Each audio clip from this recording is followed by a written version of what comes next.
Mais- Bonjour, bonjour. Heureux de vous avoir connecté, hein. Je sais que nous avons accusé 5 minutes de retard. Toutes nos excuses pour ce léger retard. Le plus important sera dit et fait. Pendant que vous vous connectez et que vous partagez abondamment ce direct, que vous envoyez les cœurs pour qu'ils ne soient pas interrompus, parce que il est important que ce direct ne soit pas interrompu. Je voudrais déjà remercier tous ceux qui sont déjà connectés. Je vous invite à partager abondamment ce direct, à envoyer les cœurs. Nous devons échanger. Je disais il y a peu qu'il y a parmi les gens qui sont soit mes intimes, mes amis, ainsi de suite, beaucoup de personnes qui m'ont appelé et qui m'ont dit, Blériot, bon, pour ces personnes-là, elles disent, fais preuve de grandeur, ne réponds pas à Christophe Raoul Mbia. Il faut que je dise que je ne prends pas à la légère tout ce que vous avez dit jusqu'à présent, tout ce que les uns et les autres ont suggéré.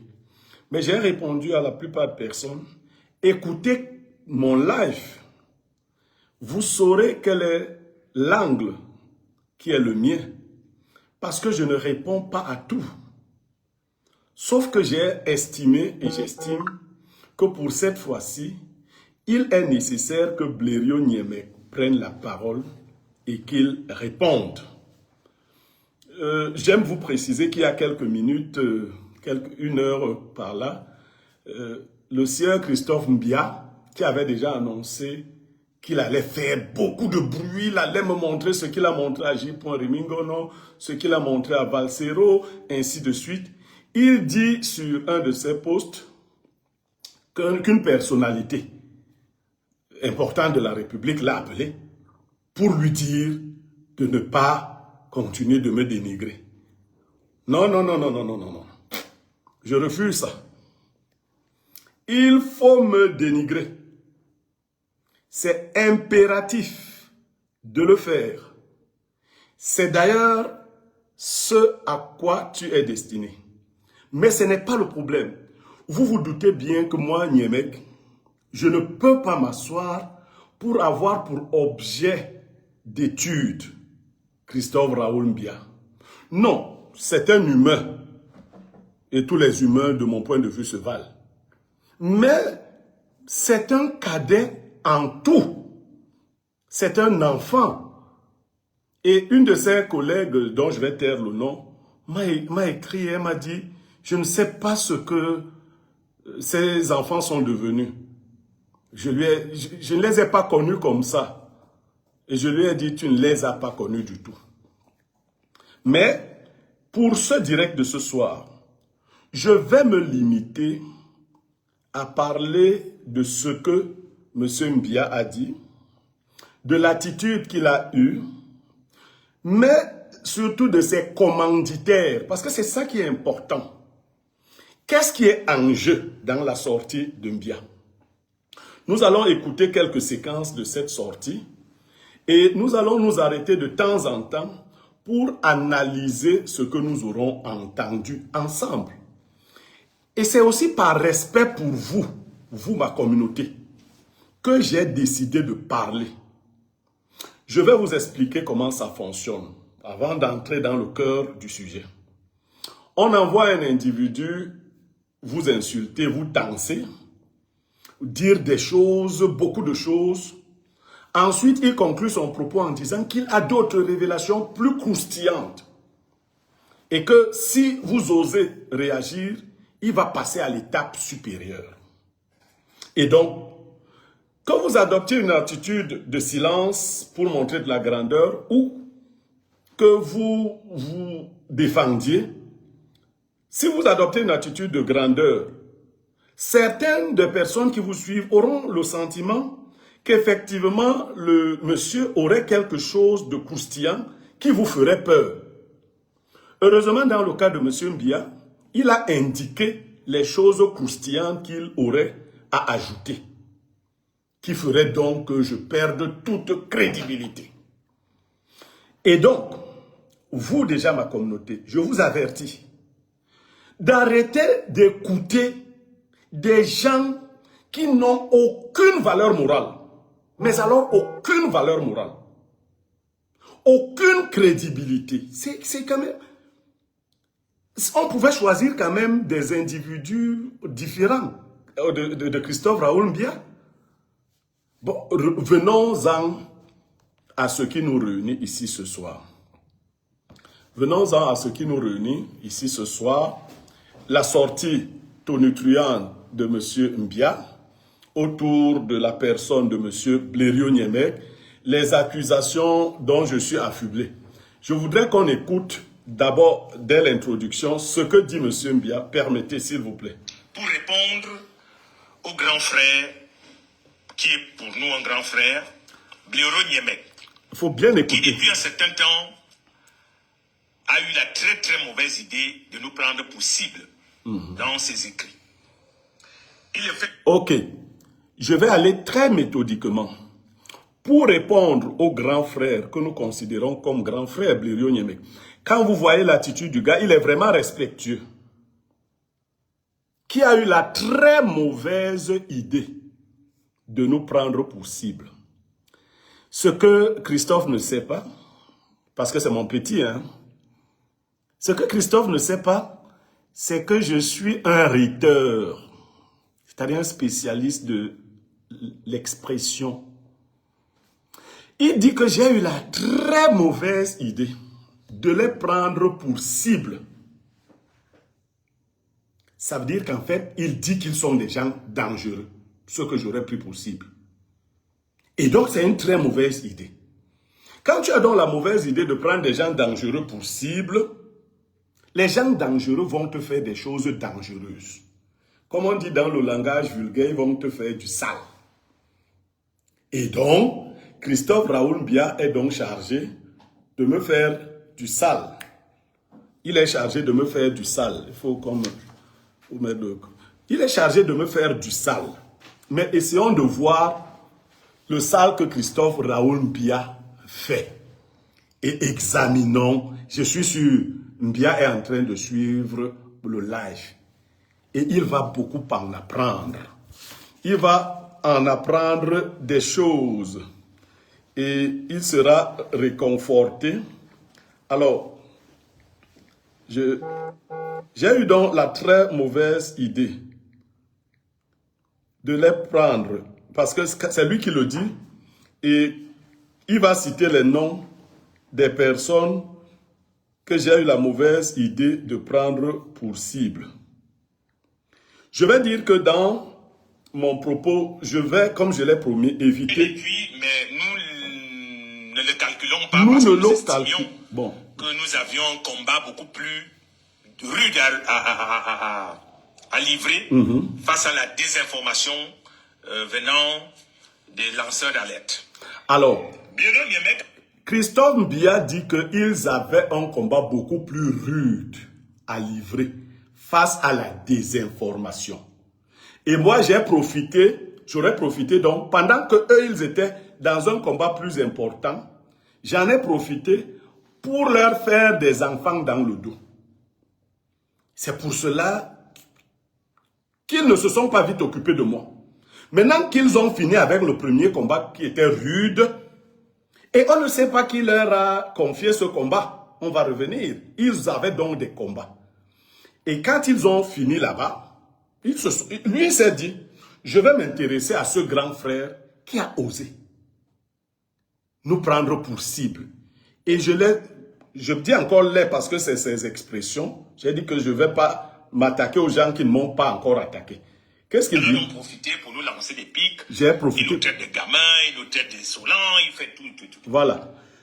Alors, les pics, ceux qui me vaut les attaques de Christophe Mbia, c'est que je les ai traités de gamins. Donc, Christophe Mbia estime qu'il n'est pas un gamin. Il n'est pas insolent. Je les ai traités de gamin et d'insolent. Alors, c'est quoi un gamin? Un gamin, c'est un individu qui est situé entre l'âge pubère et l'âge de l'enfance. Il est là. Mais, plus rigoureusement, un gamin, c'est celui dont les comportements indiquent une absence de maturité. Est-ce que Christophe Mbia est un gamin? C'est vrai qu'il est gamin. Cela saute aux yeux, il est gamin. Il n'y a pas longtemps que Christophe soulève normalement son pantalon. Je lui avais fait la remarque il y a longtemps. On soulève le pantalon. Je parle de lui là. Et puis, est-ce qu'il est insolent? Il est insolent. Même en m'insultant, en disant ce qu'il a dit, il est insolent. Donc, je n'ai rien inventé. Mais je voudrais qu'on écoute Mbia et qu'on parle de ce que Mbia a dit. Nous sommes tout autant surpris de voir que c'est lui qui engage des hostilités comme ça vis-à-vis de nous. Nous sommes tout autant surpris de voir que c'est lui qui engage des hostilités comme ça vis-à-vis de nous. Ça veut dire que nous appartiendrons à une même caste. Et je me serais désolidarisé de la caste et je leur aurais fait un coup bas parce qu'ils sont surpris, dit-il. Il est encore le porte-parole. Nous sommes tout autant surpris. Donc, il se serait attendu, selon Mbia, que je ne dise pas qu'ils sont des gamins, qu'ils sont insolents. Mais ils sont surpris. Donc, il vient en réaction. J'ai d'abord envie de dire à Blaireau Niemek qu'il ne faut jamais oublier d'où on vient. Oui. Il y a un film qui est très connu dans ce monde cinématographique, dans le monde cinématographique, le 7e art. Souviens-toi de l'été dernier.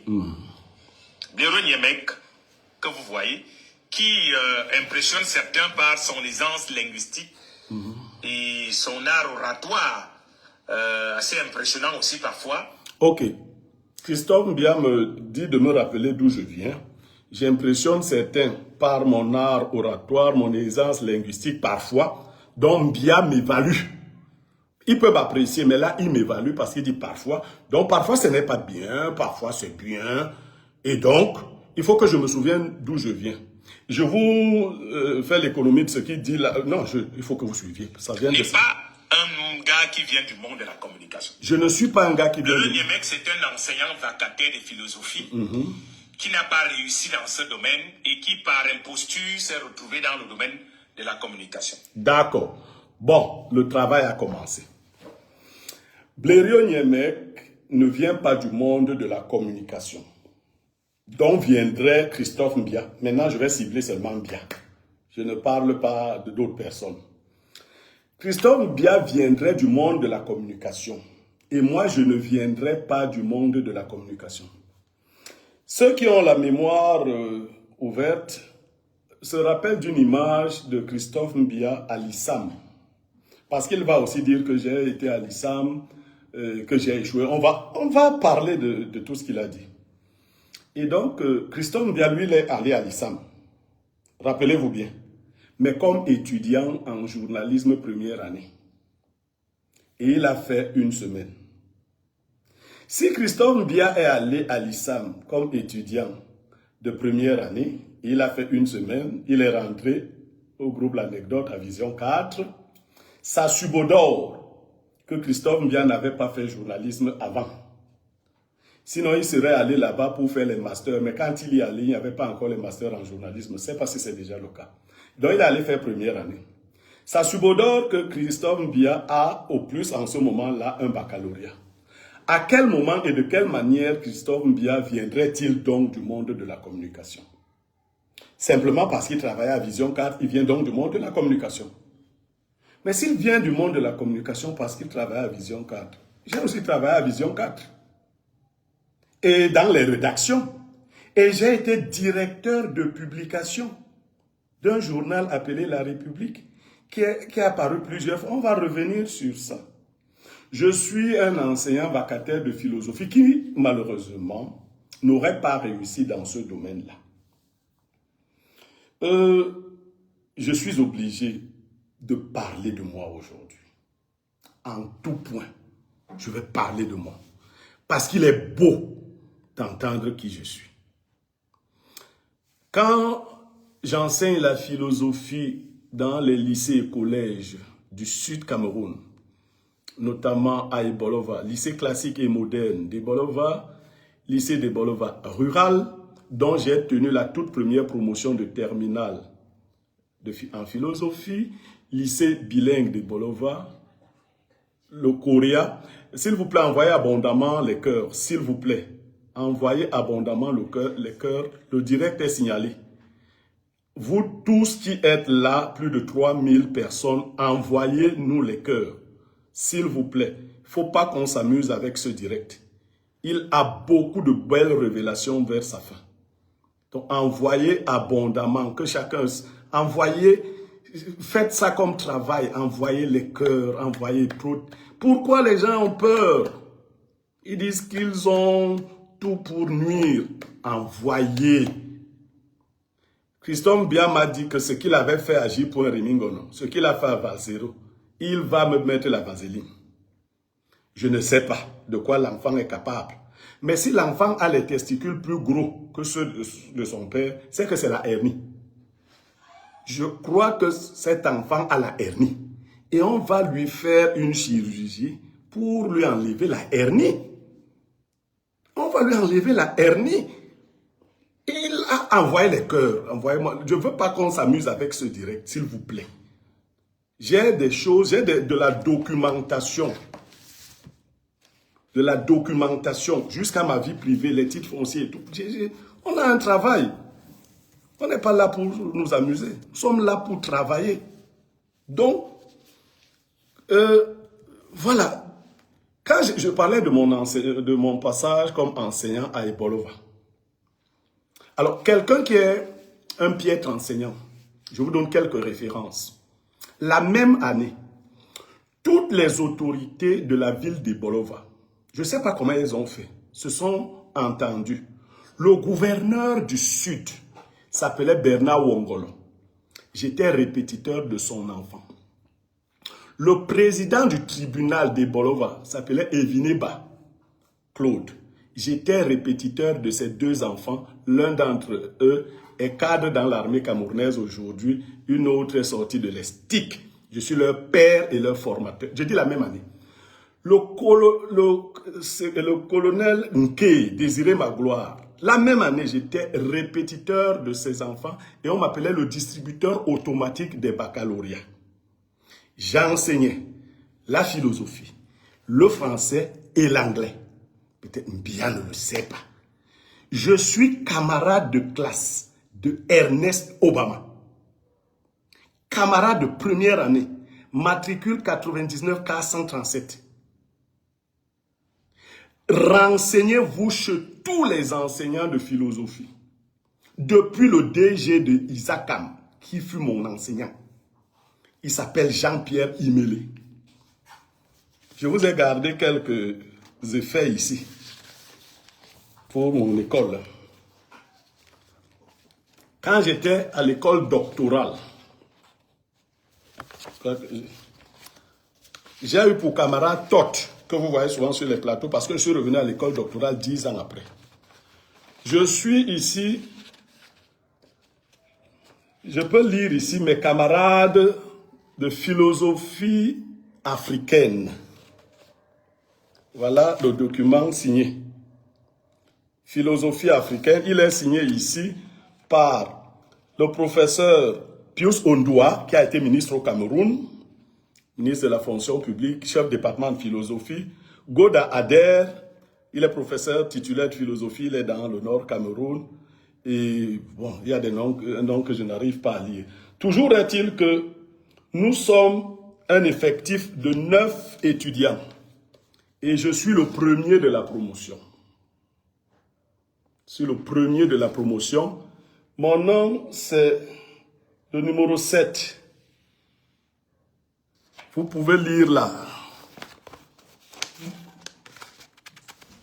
C'est 2.7, le premier de la promotion à l'école doctorale. C'est pas, Mbia va devoir montrer s'il a été à l'école. Hein. Je ne sais pas si Mbia a été à l'école, mais bon. Donc, je vous ai dit qu'à Ebolova, j'ai répété les enfants de tous les grands de la ville. Bernard Ongolo, gouverneur. Evineba, président du tribunal. Nke Désiré Magloire, colonel. Et j'ai créé des groupes de répétition pour les enfants des pauvres. Parce que je ne voulais pas que les pauvres soient abandonnés. Eux, ils payaient 5 000. Tandis que le gouverneur me payait 100 000. D'ailleurs, c'est son fils même qui payait. Il avait un bureau. J'allais lui donner cours à domicile dans son bureau. Le président du tribunal me payait 50 000 par enfant. C'est quelqu'un qui n'a... Bon, ça c'est en passant parce qu'il faut qu'on suive Mbia. Mbia est un candidat qu'il faut suivre. Si nous ne suivons pas Mbia, l'imposture va continuer. Alors, il avait été pêché dans une laverie par Ernest Obama à l'époque, je crois que dans les années 2019, 2017, je sais. Voilà. Ça devient intéressant. J'avais été pêché dans une laverie par Ernest Obama dans les années 2017-2019. Ok. Quand vous envoyez un enfant insulter un adulte, demandez-lui de rassembler des éléments sérieux. C'est vrai, quand on est dans la querelle, il faut mélanger le mensonge et la vérité. Il faut, oui, pour les gens de petite classe. Mais quand on est sur une question aussi sérieuse avec un adversaire comme Niemek, je vous conseille, tout le monde a des défauts, tout le monde a des parties ridicules de sa vie, mais cherchez bien. J'avais donc été pêché par mon camarade de classe Ernest Obama dans les années 2017-2019 dans une laverie. Chacun d'entre nous a un parcours. J'aurais aimé avoir été laveur des véhicules. Je n'ai pas eu ce privilège. Mais j'ai été vendeur d'eau en Vogada. J'ai ouvert un fourrage et je vendais de l'eau. À l'époque où il n'y avait pas d'eau dans la ville de Yaoundé. Et ça me rapportait en moyenne 25 000 la journée. Dans les années 2011, j'ai emmagasiné de l'argent et j'ai construit un immeuble en Vogada, R+1, 10 boutiques. C'est ce que j'ai fait en Vogada avec l'argent du fourrage. Pour Vogada, c'est les Nigérians qui habitent là-bas, qui louent les boutiques. C'est ce que j'ai fait Mbia. Si j'ai lavé les voitures, par contre, si je dis que je n'ai pas vendu l'eau, des anciens acheteurs d'eau vont sortir, disent que Blaireau, moi j'achetais l'eau chez toi en Vogada. J'aimerais qu'un seul de mes anciens clients de voiture, et peut-être, comme il est journaliste lui, qu'il indique le lieu où se situait la laverie. Je n'ai pas honte d'avoir fait cela. J'ai vendu du pain Acropole.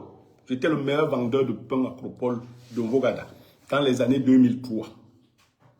Mais je n'ai pas eu la chance, Mbia, de laver les voitures dans une laverie.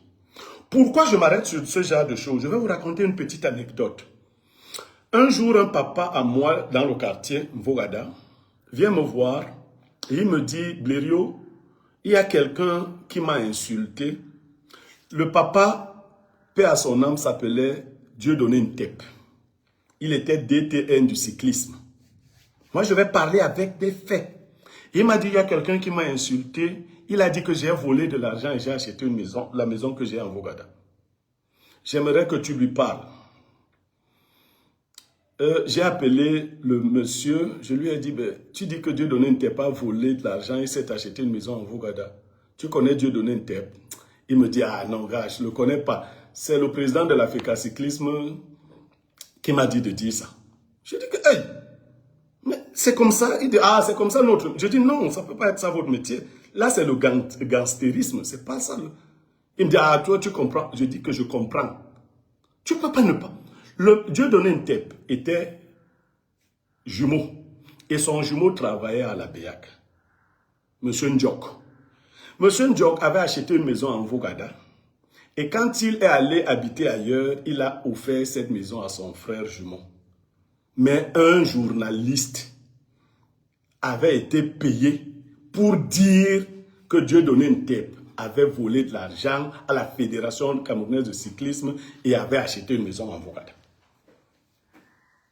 Et ce journaliste essayait de me convaincre que c'est comme ça que ce métier fonctionne. C'est-à-dire qu'on peut te donner une information, on te donne de l'argent, tu n'as pas besoin de vérifier, tu tapes sur la personne. Même si sa femme quitte le mariage parce que tu as dit quelque chose de grave, c'est leur problème. C'est-à-dire, tu t'en fous. Donc, c'est dans cette logique que certains seraient devenus des journalistes. J'aime aussi vous raconter une autre anecdote. Vous vous rappelez du reportage de mon petit frère Christophe Raoul Mbia sur J. Remingono. Il avait fait un reportage dans le village de J. Remingono. Envoyez les cœurs, s'il vous plaît. Envoyez abondamment les cœurs. Il avait fait un reportage sur J. Remingono. Et après, il avait demandé pardon. Récemment, il a demandé pardon et tout. Et il a dit qu'il faisait ça sur commande. Qui vole une fois, volera deux fois. Donc, en fait, Mbia travaille sur commande. Qui est son commanditaire, cette fois-ci, on saura. Mais, il avait demandé pardon. Seulement ce que je voudrais vous faire remarquer dans le reportage en question, c'est que Christophe Raoul Mbia avait reçu de l'argent pour donner à certains membres de la famille de J. Remingono pour qu'ils témoignent contre J. Remingono, d'une part. Mais d'autre part, des gens qui sont dans le reportage avaient été ramenés de Yaoundé. On les avait pris à Yaoundé, on les a amenés là-bas, juste pour les besoins de la cause. Ils parlaient donc, et il y avait des collègues que j'avais reconnus. Ils parlaient donc comme s'ils étaient du village de J. Remingono. Christophe Raoul Mbia filmait et il posait la voix. Vous qui prenez les gens pour vous défendre, pour salir les gens, c'est ce genre de personnes que vous prenez. Celui qui vient devant la loi doit montrer patte blanche, doit avoir les mains propres. C'est un tel passé. C'est ça les gens qui défendent la République. C'est quelle République? La rue publique ou la République? Voilà, il avait présenté ses excuses pour redorer son blason, pour revenir sur la scène médiatique. Parce qu'ils estiment qu'on peut dire aujourd'hui une chose, demain dire le contraire. Comme les Camerounais ne retiennent même pas ce que les gens ont. Oh, bon, d'ailleurs, les Camerounais sont miséricordieux et pardonnent facilement. Ils vont vous pardonner et vous allez continuer. Et comme ils ont les vues, les likes, Facebook, YouTube et autres, il faut s'attaquer à tout le monde. Celui qui a dit à Mbia de ne plus me répondre, lui a menti. Il faut qu'il me lave. Parce que moi, je ne vais pas inventer de choses. Je ne vais pas m'attaquer aux petitesses. Je vais démontrer le genre de nouveaux journalistes que notre République a pu fabriquer et qui sont présentés comme des modèles que d'autres jeunes devraient copier pour qu'on voit le niveau de décadence que nous avons atteint. Parce que c'est ça mon objectif. Il faut qu'on voit le niveau de décadence atteint par notre société. Alors, écoutons. Très bien. Il avait amené ce grand frère à Vision 4, j'y travaillais déjà. Et Blaireau Niemek vadrouillait là dans les couloirs jusqu'à un jour où son amitié avec Ernest Obama lui avait permis d'être nommé par le président directeur général à l'époque, M. Jean-Pierre Amoblinga, chef service du personnel. D'accord. Christophe Mbia dit donc que Ernest Obama m'avait amené à Vision 4, je vadrouillais, et un jour, mon amitié avec Ernest Obama a fait que le PDG, Amoblinga, me nomme chef service du personnel en remplacement de Mme Loveline Ndje. Il est bon que je clarifie donc. Je suis à l'école doctorale en 2012. 2012, 2013, 2014. J'ai un camarade qui s'appelle Télé Célestin. Il est pasteur, il est prêtre, il est même déjà évêque orthodoxe. Donc il nous suit même là. Il est évêque orthodoxe. Il assiste aux émissions de Nathan Amou. Et une des émissions de Nathan Amougou s'appelle Sans Tabou, c'est une émission de mystère. Un jour, ils ont un débat, ils projettent un débat sur la Rose-Croix à Morgue. Et le camarade Télé Célestin dit à Nathan Amougou que vraiment lui n'en sait pas grand-chose, mais il va contacter un camarade de classe qui en sait suffisamment et le camarade pourra venir parler de ça. Télé vient en classe, le père Télé, Monseigneur Télé, et il me fait la proposition. Je n'étais jamais passé sur un plateau de télévision. J'accepte, il me donne le contact de Nathan Amougou et je vais donc à l'émission, c'était un jeudi, ça s'appelait Sans Tabou. Je participe à l'émission. Pendant que je suis sur le plateau, Ernest Obama, qui est directeur de Vision 4, mon ancien camarade et ami, appelle Nathan Amougou. Nathan ne prend pas, il lui écrit, il lui dit « Envoie-moi le numéro de Blériot, c'est mon ancien camarade. » Donc mon premier passage à Vision 4, c'est le fait de Nathan Amougou. Je deviens donc l'invité de Nathan Amougou sur cette émission parce que je me montre pertinent. Allez voir les émissions avec le 49e Moudra. À l'époque, il est décédé, un Bamoun. C'est nous qui avons fait l'émission Sans Tabou. Nathan Amougou a 2 émissions, il a Panafritude et Sans Tabou. Nathan Amougou a des problèmes avec le CNC, il est suspendu. Francis Bonga prend la direction de Panafritude. Et Martial Ouna, on décide, parce qu'on a suspendu aussi l'émission Sans Tabou. On crée une nouvelle émission qu'on appelle Au cœur des mystères. Je suis le premier invité d'Au cœur du mystère avec pour présentateur Martial Ouna. Voilà comment on parle de l'histoire. Je suis donc au cœur du mystère avec Martial Ouna. Et maintenant, Francis Bonga qui a pris Panafritude, il y a une situation qui s'est produite. Le PDG du groupe L'Anecdote a envoyé en prison les 2 principaux intervenants sur Panafritude. David Eboutou, docteur aujourd'hui, et paix à son âme, Sapak. Il faut remplacer ces 2 têtes à l'émission Panafritude. Ernest Obama dit donc au PDG qu'il a 2 éléments qui ont le niveau de remplacer ces gens-là sans qu'on ressente leur absence. Le PDG accorde cela à Ernest Obama. Et lui, David Lobé et moi, et Ndjama, c'est comme mon autre frère, Ndjama. Mais lui, David Lobé et moi, c'est les 2 qui sont... Parce que Ndjama, lui, il appartenait à l'ancienne équipe. Nous sommes nouvellement pris et nous nous baptisons les notables. Pour ceux qui ont la mémoire. Je suis donc invité tous les samedis à Panafritude avec pour présentateur Francis Bonga. Je suis notable avec lui, David Lobé. Et le PDG du groupe L'Anecdote dit que désormais, puisque nous venons constamment, qu'on nous donne les frais de route. On vote un budget de 100 000 francs pour chacun d'entre nous. Je passe à ces émissions, je ne suis pas personnel de Vision 4. Je viens le jeudi et je viens le samedi. Point. Un jour, je vais rendre visite à Ernest Obama. En journée vers 16 h.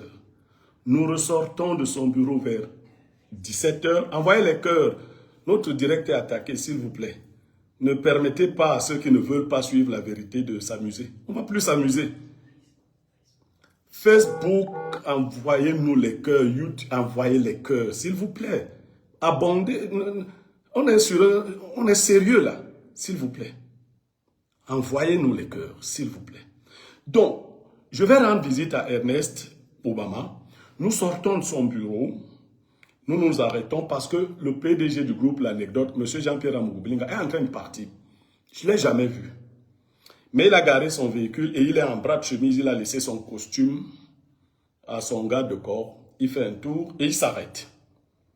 Et il regarde du côté d'Ernest Obama et il me voit. Il me dit, vous, venez. Je viens vers lui. Il me dit, c'est vous, M. Niemek? Je dis oui.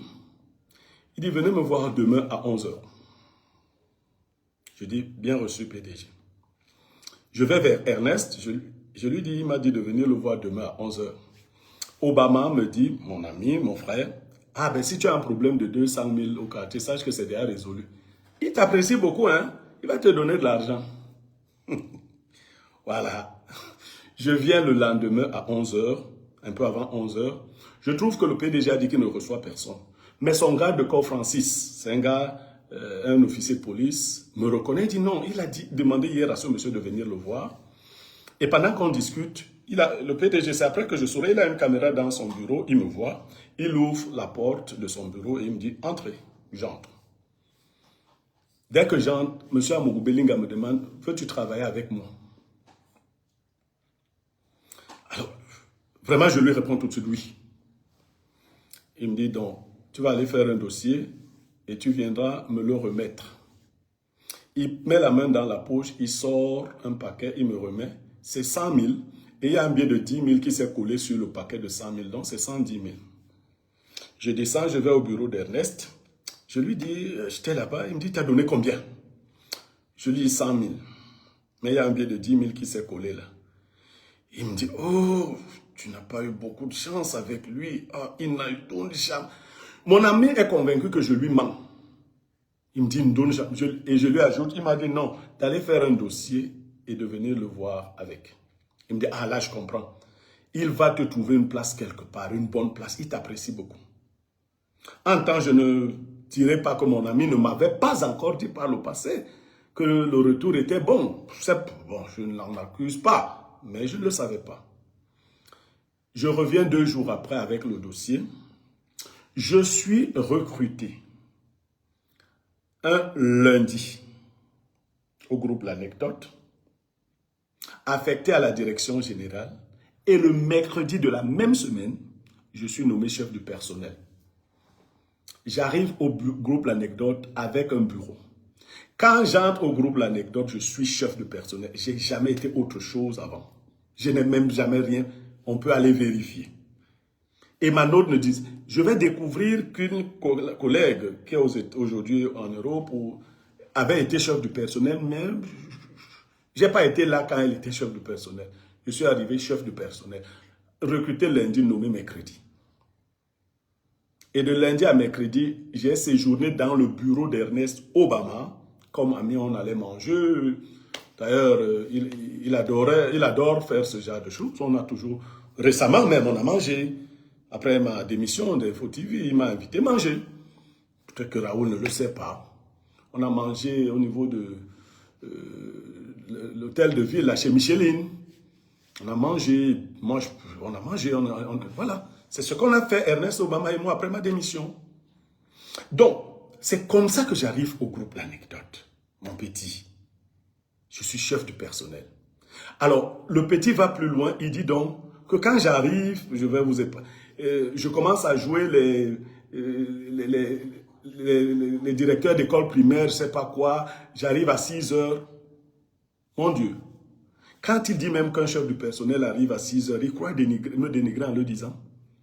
C'est moi, Niemek, qui est structuré administrativement et du point de vue de la discipline, le groupe L'Anecdote. Je le dis, M. Jean-Pierre Amougou Belinga est là, il le sait et je vais le démontrer. Quand j'arrive au groupe L'Anecdote, vous ne pouvez pas vous imaginer, il n'y avait pas de toilette. Les gens, les grands journalistes pissaient sur les murs des gens. Je ne sais pas là où ils faisaient la grosse commission. J'ai dit au PDG que c'est... Il me dit non, ils ont bouché tout. Je dis non, il faut s'attaquer à ça. Parce que Raoul Bia a dit qu'on m'avait donné l'argent pour acheter les voitures, j'ai bouffé l'argent et que c'était mon premier test.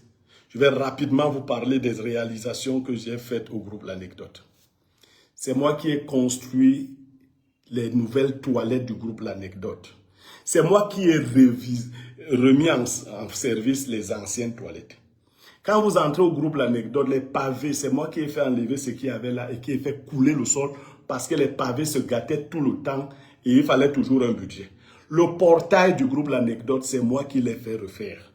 C'est moi qui ai équipé le Vision 4 Douala. Vision 4 Douala. Ce jour-là, j'ai reçu beaucoup d'argent pour aller équiper Vision 4 Douala. Vous savez ce que j'ai fait? J'ai appelé mon frère Ernest Obama. Je lui ai dit, porte l'argent là. On fait les achats, je ne touche pas à l'argent. Obama est là, et il y a 3 témoins. Djabeya, la DCM de l'époque, Onana, et Madame Songo, Julienne. Nous sommes allés à Douala, on a dormi à l'hôtel Aqua. Les achats se sont faits à Vision Confort. C'est à moi qu'on a donné ça. C'est moi qui ai climatisé le studio de production du groupe de Vision 4. C'est moi qui ai fait toutes les cartes grises de toutes les voitures qui arrivaient à Vision 4. J'avais mon camarade de classe, je lui rends hommage, Serge Mamouer, qui travaillait au transport. Et qui travaille toujours. Est-ce que je vais... C'est moi qui ai fait. Alors, Mbia. Et le petit Mbia était là. C'est un garçon qu'on avait jeté dans les oubliettes. Il était pourtant un peu intéressant. Là, il causait souvent. Des fois, ils aimaient m'écouter parler. Je m'arrêtais. Et pourquoi je n'ai pas eu toute la visibilité que j'ai aujourd'hui à Vision 4? Tout simplement parce que les camarades de lutte sur Tour d'Horizon s'étaient entendus. Ils avaient dit, Niamey est trop fort, ne lui donnons pas de l'espace ici. Ils sont là, ils le savent. J'étais dans un réserviste qu'on surveillait. Et celui qui savait que j'étais trop fort en premier, et qui le sait, et qui l'a toujours dit, c'est Ernest Obama. Nous avons 60 camarades de classe, Ernest Obama et moi. Tout le monde sait. Je ne suis pas en train de faire la comparaison avec... Non. Ernest est le premier à me citer parmi les 4 bassins les plus intelligents. Il le dit de sa bouche. Il dit Cabral Libi, il dit Pierre Blériot Niemek, Baebek, et il nous met entre Mathias et il dit que Mathias est... Ernest Obama. Mbia, toi tu es sorti d'où pour venir me parler? Voilà comment je suis entré au groupe L'Anecdote. Voilà mes faits d'armes au groupe L'Anecdote. Et comme tout est mélangé dans ta tête, je n'étais pas à Issam avant de venir au groupe L'Anecdote. Je vais à Issam parce qu'un jour, le PDG du groupe L'Anecdote, PCE, président du conseil d'établissement d'Issam, en a marre. S'il vous plaît, envoyez les cœurs, nous sommes menacés. S'il vous plaît, envoyez les cœurs. Le PDG en a marre, il menace de fermer Issam. Et pendant qu'il réfléchit, il se rappelle de l'ordre que j'ai instauré à Vision 4 et au groupe L'Anecdote. Je vous donne un seul témoin. Elle travaille à la CRTV, Sidoine Moncam. Sidoine Moncam s'est trouvé un matin en train de descendre de la moto, courir, enlever ses talons, courir pour entrer au portail. Mbia prétend que certains anciens m'ont appelé pour me dire d'arrêter mes habitudes. J'ai imposé ça jusqu'à mon départ. Arrête de dire ça, petit garçon. Et je vais même vous dire, le jour, effectivement, il y a eu une réunion entre quelques personnes et on a envoyé un certain Thomas Mbega me parler que arrête ça. J'ai coupé 30 000 de salaire à Thomas Mbega pendant 2 mois. Il a dit que ceux qui t'ont envoyé, celui qui les avait envoyés s'appelait M. Issama, cousin d'Amougou Belinga. Quand je suis arrivé à Issam, le même jour, j'ai suspendu la fille d'Amougou Belinga pour 3 jours. Elle travaillait là-bas. J'ai licencié un enseignant le même jour. J'ai mis l'ordre à Issam en 2 jours. On m'avait envoyé là-bas pour mettre de l'ordre et j'ai mis de l'ordre là-bas. Alors, la question des voitures qui est remontée, Christophe Raoul Mbia dit qu'on m'avait donné de l'argent, beaucoup d'argent, pour acheter des voitures flambant neuves. Et voilà, j'ai acheté les voitures qui avaient la syphilis, les voitures qui avaient ceci, cela. Ouais, la vérité prend les escaliers, le mensonge prend l'ascenseur. Je ne sais pas pourquoi Dieu a arrangé ma vie pour que les choses se passent comme ça. Les voitures neuves s'achètent au Cameroun à la Camille avant l'existence de Gétour et autres aujourd'hui. Et je n'ai jamais reçu de l'argent pour acheter des voitures neuves et je n'ai jamais reçu de l'argent des mains d'Amougou Belinga pour acheter des voitures. J'étais chef du personnel et j'avais pour chef direct Madame Mani Esther. Elle est la mère des enfants d'Amougou Belinga. C'est elle qui m'a confié 25 millions de francs pour acheter 5 voitures d'occasion. 25 millions pour acheter 5 voitures d'occasion et faire les cartes grises des voitures. Mbia. Alors, le témoin de ces achats s'appelle Bruno Bidjan. Mbia. Bruno Bidjan m'a amené chez un Sénégalais monté, Elixon monté Grand Moulin.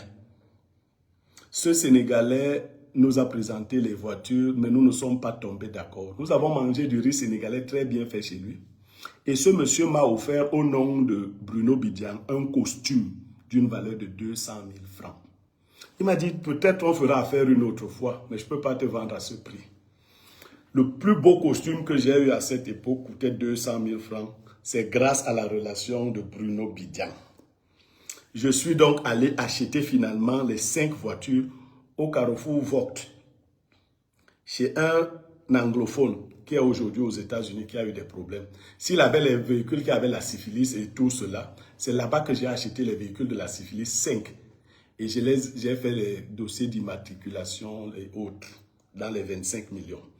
Je ne vais même pas aller plus loin. Vous voyez ce que je voulais vous montrer dans cette affaire. Ce que je voulais vous montrer et que vous ne pouviez pas imaginer, c'est qu'on peut donner une tâche aussi sale à un enfant et lui demander de fabriquer n'importe quoi et de dire. Moi, j'aurais voulu que Christophe retrouve des choses, parce que je suis un humain, j'ai des choses sales. S'il avait interrogé fortement Obama, il aurait eu quelques informations. Mais j'ai causé avec Obama, il n'a pas interrogé Obama, malheureusement. Je ne suis pas propre, je ne suis pas blanc comme neige. Mais il y a des choses que je n'ai pas faites. Quand j'ai quitté le groupe L'Anecdote, le PDG, à un moment donné, a voulu me créer des problèmes. Il s'est retenu après. Mais ce que je vais donc dire à Mbia, avec témoin, c'est que Amougou Belinga m'a rappelé, quelques mois après m'avoir chassé. Pourquoi vous ne vous posez pas la question? Tout ce qu'on a licencié au groupe L'Anecdote, on les a repris. Pourquoi moi on ne m'a pas repris? Donc, ou bien je suis trop malchanceux. Il n'y a pas une seule. Bonga a été licencié 5 fois. J'ai donc été licencié et je vais dire pourquoi j'ai été licencié. Mais j'ai été rappelé pour devenir non plus chef du personnel, mais directeur général adjoint. Ce jour-là, quand je suis arrivé au groupe L'Anecdote, ça s'était déjà raconté. Francis Bonga m'a appelé et m'a dit, DG, tu es là? J'ai souri. J'avais reçu la menace d'une personnalité qui m'avait dit, te voilà qui va là-bas. Si tu acceptes cette proposition, tu auras des problèmes avec moi. Je lui ai dit, d'ailleurs, elle avait dit que je n'aille pas. J'ai dit non, je vais. On devait travailler avec ce monsieur. Et quand j'ai dit non, j'avais été reçu par la DRH et la sœur d'Amougou Belinga, qui m'ont fait la proposition. Je leur ai dit, je suis très rigoureux. J'avais dit que le jour où je partirai, je ne reviendrai plus jamais. Et elles m'ont demandé, qui va donc dire ça au PDG? J'ai dit moi-même. J'ai écrit au président Amougou Belinga que j'ai été au courant de sa sollicitude, mais que je ne pouvais pas y répondre. Et il m'a dit, ok. Ça s'est arrêté là. Voilà la fin de mon aventure. Mais qu'est-ce qui me fait licencier du groupe L'Anecdote? Je parle aujourd'hui parce qu'il est bon que les gens qui me font confiance, les gens qui me suivent, sachent quand même qui je suis. Quel est le parcours que j'ai eu? Est-ce que je suis comme ces enfants qui font n'importe quoi et tout le reste? Pourquoi je suis gueulard comme ça? J'ai payé une formation de sculpture à un jeune garçon du prénom de Nestor. Je ne vais pas donner son nom de famille. Il était très bon sculpteur. Un jour, il m'a suggéré l'idée qu'il voulait faire une sculpture de M. Amougou Belinga.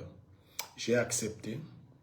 Et à l'insu de M. Amougou Belinga, nous avons retrouvé des photos et autres. On a fait une sculpture. Tous ceux qui allaient dans le bureau de M. Amougou Belinga trouvaient cette sculpture au niveau de son secrétariat.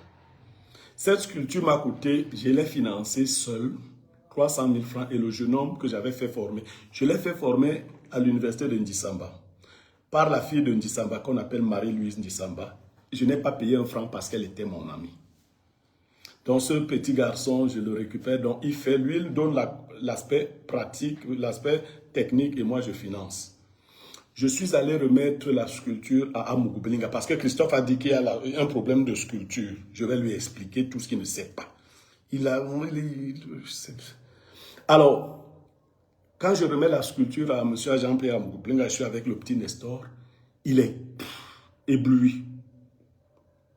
Je lui présente le jeune homme et il prend 2 millions de francs et remet au jeune homme. Le jeune homme et moi, nous descendons dans mon bureau et je lui dis, bon, ok, voilà ce qu'on a obtenu. Le jeune homme prend 300 000, il me remet. Je lui dis, mais c'est tout? Il me dit, mais c'est ce que tu avais mis dans la sculpture, non? Je lui dis, comment ça, petit? On a fait le boulot à deux, comment tu me donnes 300 000, tu prends? Il me dit, non, bon, tu veux alors combien? Je lui dis, non, non, c'est pas sérieux. Il prend, je lui dis, donne-moi encore 300 000. Il me donne 300 000, ça faisait 600 000. Il reste avec 1,4 million. 2 jours après, le PDG m'appelle et il me dit qu'il a beaucoup apprécié la sculpture et il souhaite que je fasse une sculpture géante, je fasse faire une sculpture géante en la mémoire de son père. Et il envoie son gars de corps, Francis, me remettre les photos de son père. Il me remet les photos. J'appelle mon jeune homme, je lui dis, on vient d'avoir un autre marché. Je lui explique. Il me dit, je vais faire le devis. Je lui dis, fais le devis. Il fait le devis, il me dit, ça fait 5 millions. Je lui dis, 5 millions, comment mon petit? On a dépensé 300 000 dans la première sculpture. Imaginons qu'on multiplie ça même par 4, par 5, par 6. Mais après, il me dit, bon, tu vas donner, on va 2 millions. Je dis, d'accord. Mais le PDG ne m'a pas donné d'argent. Qu'est-ce que je fais? Je me mets à réfléchir. Et le jeune homme m'appelle encore. Il me dit non. Vraiment, il faut qu'il gagne sa vie à travers cette sculpture. Je dis, mais le type là n'a pas donné d'argent. Il dit non, c'est 10 millions. Je dis, quoi? Je lui dis, bon, je vais appeler le PDG. Je vais lui dire que tu as refusé de faire. Finalement, il consent à faire la sculpture. Et je lui dis, qu'est-ce qu'on fait? On a reçu 2 millions. Tu dis que la sculpture coûte 2 millions. Moi, je vais te donner 1 million. Je vais prendre les 600 000 qu'on m'a donné, que j'ai eu, plus 400 000, je vais te donner. Tu vas mettre 1 million dans l'affaire. Et là, on espère donc qu'on aura le pactole. Il nous a d'abord donné 2 millions alors que nous avions dépensé 300 000. Voilà le deal avec le petit. On fait la sculpture. Quand elle est prête, j'en parle au PDG qui me dit qu'il ne veut plus entendre parler de ça. Je dis, mais comment? Je prends le grand frère du PDG qui est chef de village, Sa Majesté Nkili, je l'amène là où le petit a fait la sculpture, il voit la sculpture. Il dit, oh ça c'est très beau, c'est notre père tout craché. Je dis que mais ton frère dit qu'il ne... Je ne sais pas ce qui se passe. Je ne comprenais plus la décision du PDG. J'essaie d'expliquer au petit que le PDG ne veut plus rien entendre. Un jour, j'affronte encore le PDG. Il me dit, je ne sais pas ce que tu cherches avec cette affaire-là. Et comme c'est un homme très charismatique, j'ai laissé. Les gens du groupe L'Anecdote sont allés dire au petit que le PDG m'a donné 20 millions pour la sculpture, j'ai bouffé. Mais le petit a manqué d'intelligence. Le PDG m'a donc donné 20 millions pour la sculpture. Et où est la sculpture? Donc lui ne veut pas voir la sculpture de son père. Le petit a décidé de mettre la sculpture dans un pick-up. Et il est venu un jour bloquer l'entrée du groupe L'Anecdote dans le pick-up avec la sculpture du père d'Amougou Belinga. Le PDG Amougou Belinga, revenant de son déjeuner, a trouvé le portail bloqué par un véhicule et une sculpture à l'intérieur. Il a demandé aux gens ce qui se passait. Et les gens qui m'aimaient beaucoup au groupe L'Anecdote lui ont dit que c'est le petit, c'est Niémé qui a dit à ce monsieur de venir bloquer l'entrée avec la sculpture. Il a fait appeler le petit. Il lui a demandé, le petit lui a dit, moi j'ai fait la sculpture depuis plus de 6 mois. Monsieur Niémé ne veut pas me remettre, ne veut pas que je vous remette la sculpture. Monsieur Amougou Belinga a remis sur le champ 2 millions au petit. Il lui a dit, viens me voir demain. Et il a instruit les gens de porter la sculpture et d'aller la déposer dans son village. Elle est aujourd'hui installée dans le village de monsieur Amougou Belinga. Le même soir, il m'a licencié. Et le lendemain, il a ajouté 5 millions au petit. J'ai rencontré le petit ce matin-là quand on lui avait ajouté 5 millions. Je lui ai posé le problème. Il m'a dit que non, vraiment les 7 millions-là, tu as ta part là-dedans. Je suis rentré chez moi, je le rappelle pour lui dire, mais Nestor, donne-moi ma part. Moi, je viens d'être licencié. On dit que je t'ai envoyé défier le PDG. Il m'a dit qu'après avoir bien réfléchi, il ne peut plus partager l'argent là avec moi. Parce que lui n'aura plus un autre business maintenant que je ne suis plus au groupe L'Anecdote. Il préfère faire sa vie avec ses 7 millions. Je lui ai dit, Nestor, retiens ce jour. Je te donne 5 ans. On fera les bilans de ce que tu seras devenu. Je fais vite. Un jour, alors que je roulais dans ma grosse Pathfinder de couleur bordeaux, je montais la colline de Tropicana pour aller vers un van. J'aperçois Nestor qui marche dans la nuit, il se barre.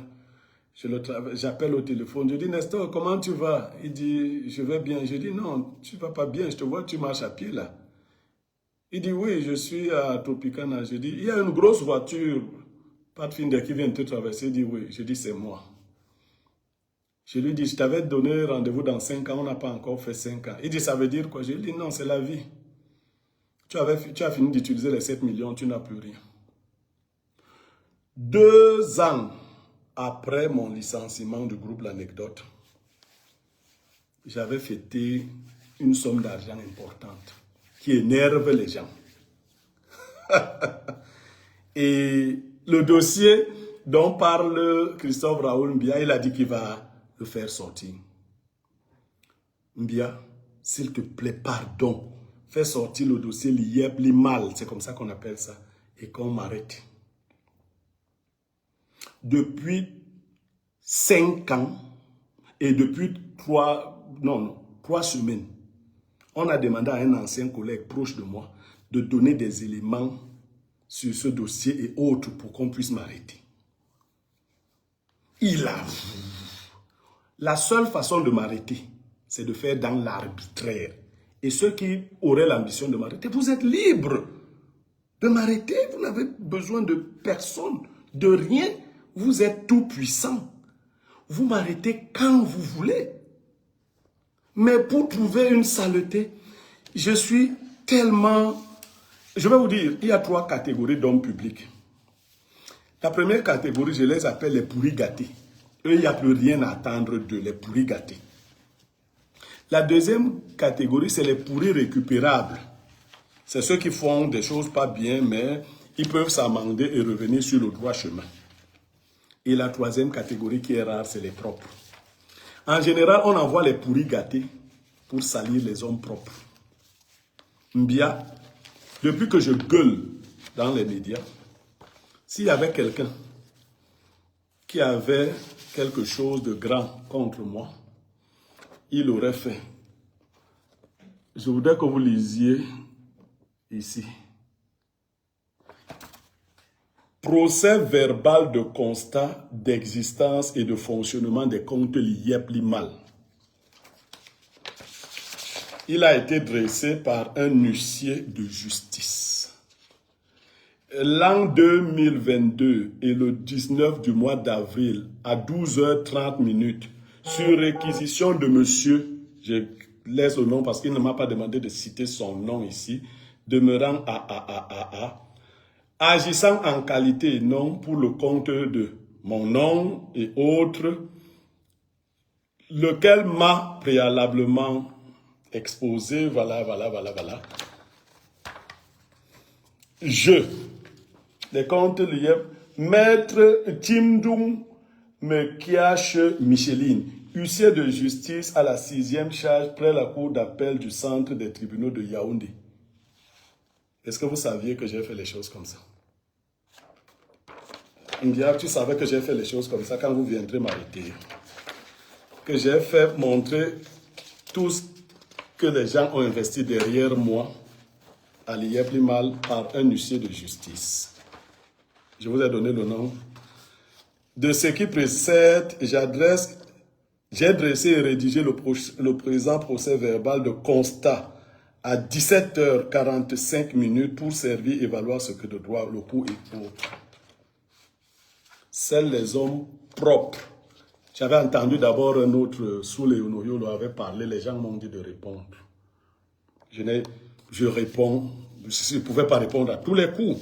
J'allais faire quoi de Christophe Mbia aujourd'hui si j'avais répondu déjà à Soule. Et ce document d'un huissier détaille tout ce qui s'est passé. Et vous, toujours à ouvrir? Oui! Vous cherchez l'origine, parce que bien tu as dit quelque part une seule chose de vrai, que je me suis enrichi, ou que je suis riche. Je le suis pas beaucoup, mais un peu. Pas beaucoup, mais un peu. Vraiment, pas beaucoup, mais un peu. Je veux plus qu'on envoie un enfant. Soyez quand même sérieux. Si c'est Obama qui m'avait parlé, mais attendez, soyez quand même sérieux. Sélectionnez les gens. Ne faites pas ça quand même. Ne faites pas descendre la République si bas. Je ne veux pas parler de la vie d'un... C'est un enfant. Et quand je l'appelle gamin, là c'est les actes de naissance. J'ai pris quelques actes de naissance de mes enfants. J'ai pris quelques actes de naissance de mes enfants. Ceux qui sont dans les grandes écoles et autres, je ne vais pas... Quelques enfants tiennent leurs actes. Je n'ai pas demandé que tout le... J'ai 16 enfants. Bien, je ne sais pas ce qu'il fait, s'il a les enfants, s'il n'en a pas, s'il a une femme, je ne sais pas. Mais j'ai une vie quand même.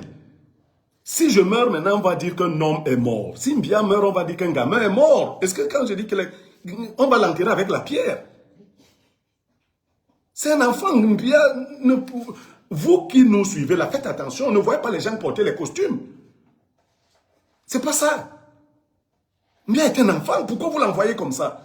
Et s'il est frappé spirituellement, vous pouvez le protéger, que je ne lui porte pas plainte, qu'on ne le mette pas en prison, même quand il fait de la délation. Mais est-ce que vous pouvez le protéger spirituellement? Que je vous envoie certaines informations, des formules que je peux prononcer. Lorsque quelqu'un ment sur moi, je vais donner un exemple. Pour ceux qui sont des autres, ils savent ce qu'on fait au 7e degré de la mort. Si je prononce des formules contre un enfant qui ment sur moi, qui ment, vous allez le protéger comment de ça? Vous détruisez la vie des enfants. Vous avez les enfants de l'âge de bien, non? Pourquoi vous ne les envoyez pas comme agneaux de sacrifice? Vous allez encore l'envoyer, lui, oui, il est mort spirituellement, mais vous l'envoyez, bon, vas-y, il va parler à Niamey, il va parler, il est qui? Il a quoi dans le ventre? Il a quoi dans le ventre, l'enfant là, que vous avez envoyé me parler? Si vous êtes des hommes spirituels, vous savez ce que moi j'ai. Il a quoi dans le ventre? Moi, je suis un homme spirituel. Le bébé là a quoi? Pourquoi vous livrez les enfants des gens? Vous n'aimez pas vous avez vos propres enfants, vous ne les envoyez pas à la guillotine, pourquoi? Vous m'arrêtez, oui. Vous allez me mettre dans une prison humaine, mondaine, matérielle. Mais vous avez déjà mis ces enfants dans les prisons spirituelles. Qui va les enlever des prisons spirituelles dans lesquelles vous les avez plongés? C'est ce que je voulais vous demander aujourd'hui. Vous leur avez donné des charges karmiques qui sont très fortes. Qui va leur enlever ces charges karmiques? Parce qu'ils reçoivent un peu d'argent maintenant et après. Je n'ai pas vu une seule personne recevoir de l'argent d'une mauvaise main et prospérer avec. Aussi longtemps que je me souvienne. Les voies de la vérité et de l'amour ont toujours fini par triompher. S'il vous reste quelque chose dans vos cœurs là, un peu juste, même une once de raison et de supplément d'âme, arrêtez. Arrêtez ce genre. Vous n'allez arrêter les gens, mettre les gens en prison, les ceci, les cela, les intimidations, partout. Et tu parles, on va te tuer, Moi, vous me tuez, oui. Je meurs étant un être spirituellement propre. Je mets donc au défi Mbia et toute autre personne qui voudrait parler de moi. On va se mettre devant les gens, nos spectateurs et autres. On va prononcer une formule.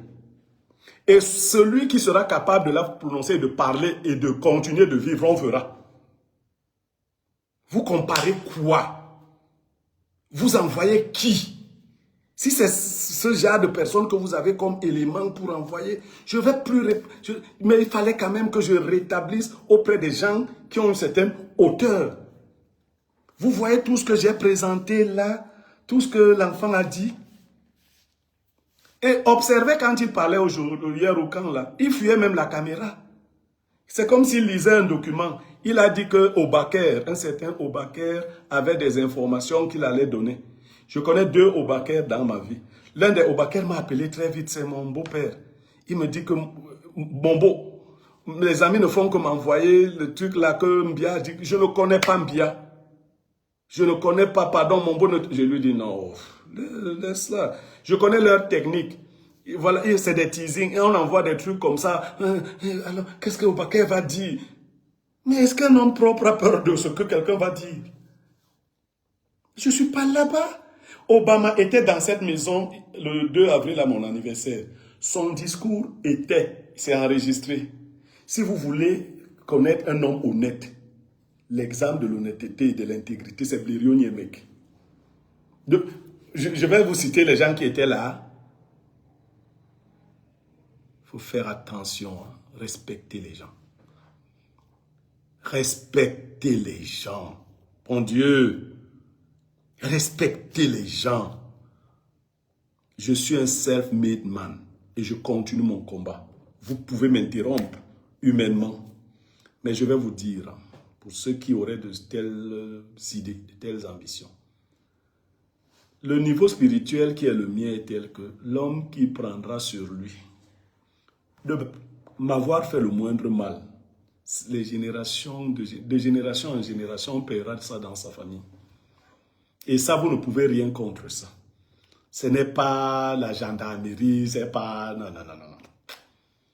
Et si vous êtes des hommes spirituels, parce que vous n'êtes pas des hommes, vous êtes des paresseux, des jouisseurs. Vous n'avez pas vu les gens qui avaient prédit qu'ils vont me tuer, c'est des petits jouisseurs. Les hommes spirituels, c'est autre chose. Si vous êtes des hommes spirituels, vérifiez ma fréquence. Vous pouvez me tuer, vous pouvez m'emprisonner, mais vous en payerez le prix lourd. C'est clair. Je ne sais pas qui a tué Martinez Zogo, mais si celui qui a tué Martinez Zogo pouvait imaginer que la mort de Martinez Zogo allait déranger le pays comme ça, je ne suis pas sûr qu'il aurait fait ça. On dit souvent, si j'avais su, vient toujours plus tard. Maintenant, vous êtes libre. Je ne vous répondrai plus jamais. J'ai pris de mon temps aujourd'hui et le temps de mes vrais spectateurs, mes vrais followers, des gens dignes. Et je demande à tous qui ne sont pas d'accord avec moi de vous désabonner de mes pages. Foutez-moi le camp. Vous foutez quoi là? J'ai une idéologie à transmettre. Je n'ai pas besoin des gens. Vous êtes gâtés déjà, vous partez. Moi, je ne compte pas sur ça pour vivre, je ne sais pas, les Mbia et autres là. On l'a rappelé maintenant pour qu'il soit à côté de deux quand même qui ressemblent à des personnes. Parce que honnêtement, j'ai du respect pour le parcours d'Ernest Obama, les efforts de Bruno Bidian. Je ne partage pas leur ligne éditoriale, ça c'est autre chose. Mais je vois des jeunes gens qui se battent. Je n'aime pas rentrer dans les choses pour savoir comment tel gagne son argent. Je m'en fous de l'argent. Ceux qui ont réussi leur vie ne s'interrogent pas. Moi, je ne veux pas savoir comment ils gagnent leur argent. Mais moi, même bien, toi, tu viens t'asseoir à côté d'eux là. Est-ce que tu leur ressembles? Bien. Bien, est-ce que tu es arrivé chez moi? Demande à Obama. Demande à Obama. J'ai dit que je parlais un peu de moi. J'ai quand même un R+3 comme domicile d'habitation. 100 locataires, 28 pièces libres, 28 pièces à occuper. Là où nous nous trouvons, là, c'est comme ça, 28. Si tu le savais, il y a des salles de fête dans ma maison. Ça va parce qu'elle ne fait pas le bruit comme quelques-uns. Quand tu entends là, il y a les fêtes, ça se passe dans ma maison. La dernière fois, je sais, tu étais locataire d'un studio quelque part. Bon, c'est pas mauvais. Tu es un jeune qui se bat. Peut-être qu'après les élections, tu vas bondir. Mais la vraie richesse, c'est celle qu'un homme peut bâtir lui-même. Ce n'est pas les petits dons qu'on peut te donner ici, là. Non, non. Moi, je n'ai pas vu des gens devenir riches à partir des dons. Il faut transformer les dons en investissement, si tu peux. Si ça vient d'une source pure. Donc, je crois avoir réglé cette problématique une fois pour toutes. Et je vous promets, sur l'honneur, de ne plus revenir sur ce genre de choses. Mais c'était nécessaire aujourd'hui. ça nous a permis d'échanger de manière sérieuse sur les pratiques qui ont cours autour de nous. Et ne donner plus aucune crédibilité, je le dis, au discours de telle personne. Parce que leur objectif n'est pas de dire la vérité. Leur objectif, c'est de créer le sensationnel, c'est de salir. Et comme très souvent les followers, dès que vous entendez, vous paniquez, et notre Blériot Niémec, est-ce que vraiment on dit que il est sale, il avait volé l'argent, Voilà, on dit comme ça, on ne peut rien prouver. Il faudra resuivre ce live point par point pour voir si je n'ai pas répondu en toute clarté. Et personne ne savait que j'avais un exploit d'huissier pour la question de l'IEP. Les mal dont beaucoup d'individus croient pouvoir m'affubler tout le temps. J'en ris, hein. Donc que ça s'arrête comme ça, que chacun s'occupe de ses affaires. Moi, je vous remercie pour votre écoute bienveillante, pour votre gentillesse, pour votre soutien multiforme. Je tiens à rassurer, je ne suis pas un va-t-en-guerre, je ne suis pas un type qui a le projet de détruire une quelconque république. Mais j'ai ma ligne, c'est que je vais toujours défendre ce que je crois être la vérité, en toute sincérité. Je peux me tromper, c'est humain, mais je suis un serviteur loyal. Je me suis séparé de mon dernier patron, Dieu donné 20. On n'a aucun problème. Aucun. Je ne vais pas en dire plus. Et il a pour moi une rare admiration. Je ne suis pas sûr qu'il ait un collaborateur qu'il admire en ce moment comme il m'admire moi. Je ne vais pas énerver les gens qui sont là-bas. Pas les énerver. Mais je peux même décider de les énerver. Ils ne feront rien. Je peux les énerver, mais en disant la vérité. Je suis le chouchou, j'ai été le chouchou de Dieu donné un pain. Moi, mec. On a atteint un niveau de connexité qu'il ne va plus jamais atteindre avec... non, ça je le dis comme ça. Et on n'a pas de problème. On a juste des divergences de vision. Je ne veux pas lui, j'ai pas voulu... Donc je ne veux pas en dire plus, mais notre relation humaine n'a pas de problème. Donc arrêtez, là vous dites que ce que tu as fait à Info TV, maintenant là aussi vous êtes passé à Info TV, que j'ai fait à Info TV, Mbia. J'ai bousillé les gens à Info TV. Waouh!